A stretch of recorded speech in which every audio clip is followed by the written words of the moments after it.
Hi viewers, welcome to cook with spice channel.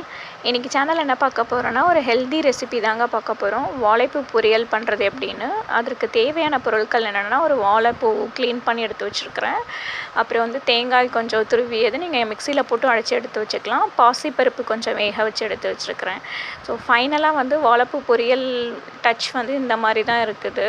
So வாங்க இப்போது வீடியோக்குள்ளே போயிடலாம். வாழைப்பூ பொரியல் பண்ணுறது எப்படின்னு பார்த்துடலாம். ஸோ அடுப்பில் கடாயை வச்சுட்டு கொஞ்சம் ஹீட் ஆனோன்னா ஆயில் ஊற்றணும். ஆயில் ஊற்றிட்டு கடுகு, உளுந்தம் பருப்பு, வெங்காயம், கருவேப்பிலை போட்டு கொஞ்சம் நல்லா லைட்டாக சால்ட்டு போட்டு கொஞ்சம் ஒரு 2 to 3 மினிட்ஸ் நல்லா வதக்கிக்கோங்க. வதக்கிட்டு அதுக்கப்புறமா என்ன பண்ணணும் அப்படின்னா, லைட்டாக மஞ்சள் பொடி போட்டுக்கோங்க. மஞ்சள் பொடி போட்டுட்டு அதுக்கப்புறமா காரத்துக்கு மிளகாய் பொடி லைட்டாக போட்டுக்கோங்க, உங்களுக்கு தேவையான அளவு. ஸோ அதை போட்டு நல்லா மிக்ஸ் பண்ணி விட்டுருங்க. மிக்ஸ் பண்ணி விட்டுட்டு நீங்கள் ஒரு 2 to 3 மினிட்ஸ் நல்லா மிக்ஸ் பண்ணிடுங்க. அந்த வெங்காயம்லாம் நல்லா வேகணும், அந்த பச்சை வாசனை எல்லாம் போகணும் நமக்கு.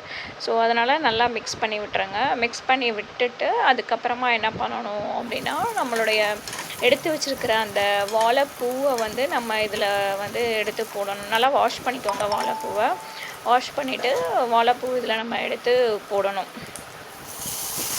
போட்டுட்டு நல்லா கிண்டி விட்டுக்கோங்க. லைட்டாக தண்ணி தெளிச்சுக்கோங்க வேணும்னா. அதுவே கொஞ்சம் வாட்டரிஷாக தான் இருக்கும். ஸோ நல்லா மிக்ஸ் பண்ணி விட்டு மூடி வச்சுருங்க. ஒரு 5 to 6 மினிட்ஸ் நல்லா மூடி வச்சுருங்க. மூடி வச்சதுக்கப்புறம் வாழைப்பூ நல்லா வெந்துடும். வெந்ததுக்கப்புறமா இப்போ எடுத்து துருவி வச்சுருக்கிற அந்த தேங்காவை நீங்கள் இதில் போடணும். போட்டு நல்லா மிக்ஸ் பண்ணி விட்டுக்கோங்க. மிக்ஸ் பண்ணி விட்டுட்டு ஒரு 2 மினிட்ஸ் மூடி வச்சுருங்க. இல்லை அப்படியே கிண்டி விட்டாலும் சரி. தேங்காய் போட்டுட்டு நல்லா மிக்ஸ் பண்ணி விட்டுக்கோங்க. மிக்ஸ் பண்ணிவிட்டு அதுக்கப்புறமா நம்ம பாசிப்பருப்பு பாசிப்பருப்பு வேக வச்சு எடுத்து வச்சுருக்குறோம். ஸோ அதை நம்ம இதில் போடுறோம். போட்டு நல்லா மிக்ஸ் பண்ணி விட்டுக்கோங்க. அப்புறமா சால்ட்டு கரெக்டாக இருக்கான்னு செக் பண்ணிக்கோங்க. உங்களுக்கு தேவைன்னா இன்னும் கொஞ்சம் சால்ட்டு போட்டுக்கோங்க. போட்டுட்டு நல்லா மிக்ஸ் பண்ணி விட்டுருங்க. மிக்ஸ் பண்ணி விட்டுட்டு ஒரு 2 மினிட்ஸ் மூடி வச்சு இறக்கிடுங்க. ஏன்னா இப்போ எல்லாமே நல்லா பாயில் ஆகிருக்கும். ஸோ உங்களுக்கு தேவையான அளவு எல்லாமே போட்டுக்கோங்க. நான் எடுத்துருக்கிற பூ குவான்டிட்டிக்கு தகுந்த மாதிரி நான் போட்டிருக்கிறேன். ஸோ இது ரொம்ப ரொம்ப ஹெல்த்துக்கு ரொம்ப ரொம்ப நல்லது. நீங்களும் செஞ்சு பாருங்கள். பிடிச்சிருந்தா சேனலை சப்ஸ்கிரைப் பண்ணுங்கள், ஷேர் பண்ணுங்கள், லைக் பண்ணுங்கள், கமெண்ட் பண்ணுங்கள்.